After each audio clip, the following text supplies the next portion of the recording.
All right, hi guys. So today I want to show you another video on how to make something that's good for you to drink and you can make a lot cheaper at home. Many of you may already know about kombucha, which is a great probiotic drink that is a fermented tea, has a lot of health benefits and has been pretty trendy in the past couple years. And this is something similar. It's called Jun Tea.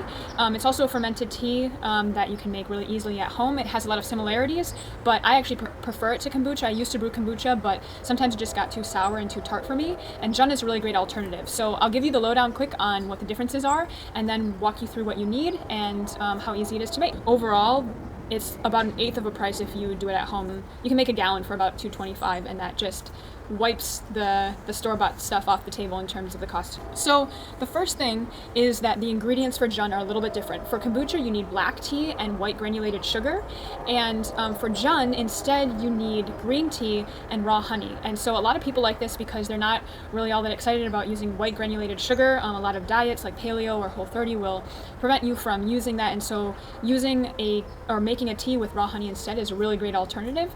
And honestly, it just sounds a lot better to me to be sweetening something with honey than just cane sugar. So the second difference is on the taste. I kind of already mentioned this. Jun tea is a lot more delicate. Some people even say it has a little bit of a floral taste to it, but mostly you'll just be able to tell that it's less sour, a little bit less tart, and that just is something that some people may prefer instead.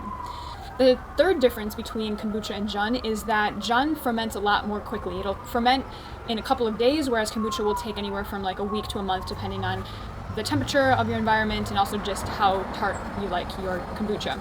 So Jun goes a lot faster, which is great, but also not so great if you don't keep an eye on it or need to leave for a week or so. You really need to, it's a little bit higher maintenance, so that's another difference. A fourth difference is that Jun ferments at a lower temperature. It likes to sit between 65 and 70 degrees, whereas kombucha ferments better between 72 and 80 degrees. So a lot of times people will put a heater under their kombucha, but if your home or like a cellar or a pantry or so is at 65 to 70 degrees, that's great. You don't really need to do anything more on that. So Jun ferments at a cooler temperature.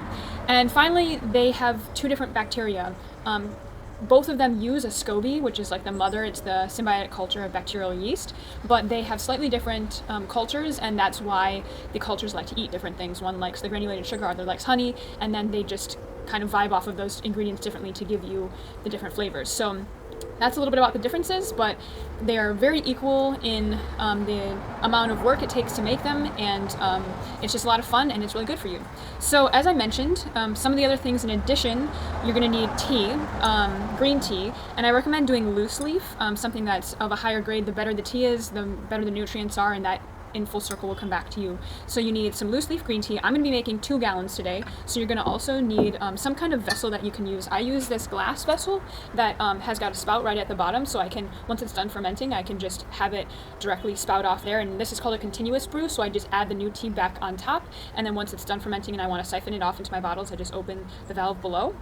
On a similar note, then you're going to need some swing top bottles. So here, these are full of my Jun tea that I have already brewed, but you're going to want some of these that have the ability to open and close for the second fermentation. So after you siphon it off, a lot of people will do a second fermentation, and a lot of times that will carbonate the liquid a little bit more, and you can add other flavors at this point, but traditionally fermented drinks you're going to keep stored in a swing top bottle.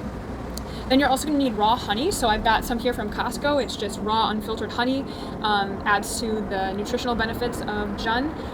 Then you're also going to need some hot water and then a temperature probe. So I've just got a laser temperature monitor here, but some way to know that the water's at the right temperature to brew your tea, and then when it's ready to go in your jar and meet your culture. So last but not least, you're going to need a mother, a SCOBY with some Jun tea already made, and this is essential to start your brew.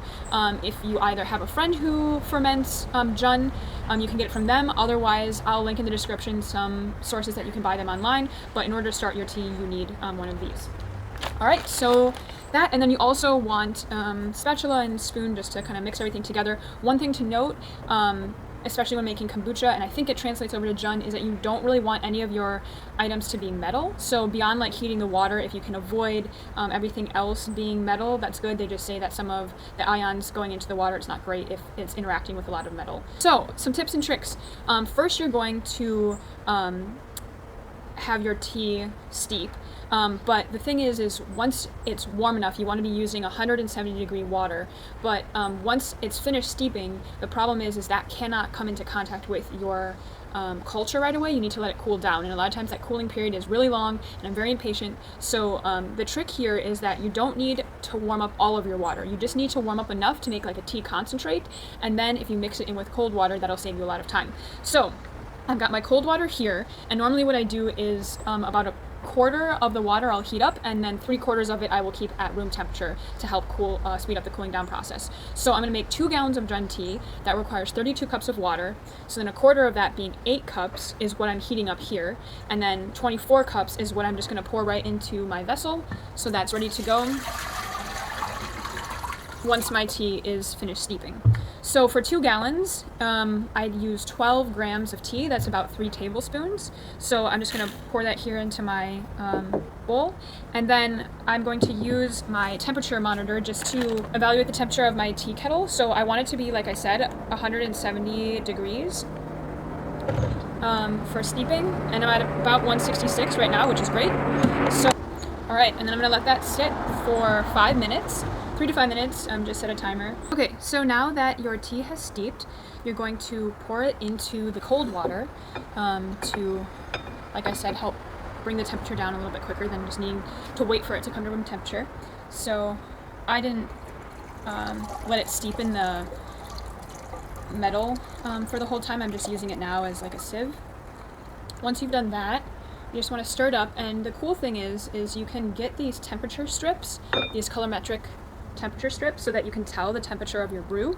So you might not be able to see this, but just at the bottom here I've got this black strip down at the bottom, and I can read on it the temperature just to confirm, because it's really not good if you put your culture in while it's still rather hot. So yeah, it looks like we're at about 68 degrees here, which is great because that's a temperature that's safe for the SCOBY to go in. So the next thing that you're going to do is you're going to pour your honey. So 2 gallons, 1 cup of honey for every gallon of tea that you're making. So I've got 2 cups of raw honey here, and so I'm just going to pour it in.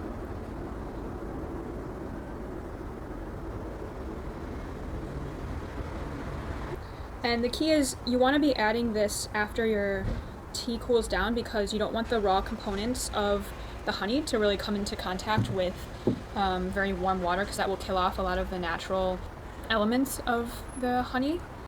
And so I think I've overfilled my vessel here a little bit, so I'm just going to siphon off a little bit. I think I put 4 cups too many in here. So you want to have enough space so that you can get your extra tea and your SCOBY still in here. So just siphon a little bit off so that you make enough space. And then the last step is to put your mother in. So a lot of people don't like touching your SCOBY. It might be the case for you, but sooner or later you're probably going to have to come into contact with it. But you're just going to very gently remove it, let it drip a little bit, and then just place it in. And then for every gallon of Jun that you want to make, you want to put in a cup of the tea, of the pre-made tea, either remaining from your last batch or whatever the mother is sitting in. So I'm going to pour out 2 cups of this, and that's what's really going to kickstart your brew. So I'm going to pour that on top, and voila! You then want to stir it up a little bit just to make. So while filming, I didn't realize that my camera actually ran out of memory, but a couple things I just wanted to note. So after you get your SCOBY in and starts brewing, you just want to cover it with a cheesecloth just to make sure that no dust or particles or anything fall in. I've got like a giant rubber band that I put over the cheesecloth to keep it nice and sealed, but still, exposed and open to the air, because you've got a live culture that needs oxygen to do its magic. So what you can do if you've got a continuous brew vessel like what I've got is using that siphon on the bottom. In about 3 to 5 days, just try a little bit. And the beautiful thing about brewing fermented drinks is you can really just let it go as long as you want. So if you want it to stay a little bit on the sweeter side and not so sour or tart, just, you can stop it as early as you want. But if you want it to get really carbonated and perhaps you like it kind of getting more towards the tart side, just let it go a couple extra days. It's really up to you, and that's the beauty of the flexibility of making your own brew of kombucha. So I encourage you to experiment, try and test it out.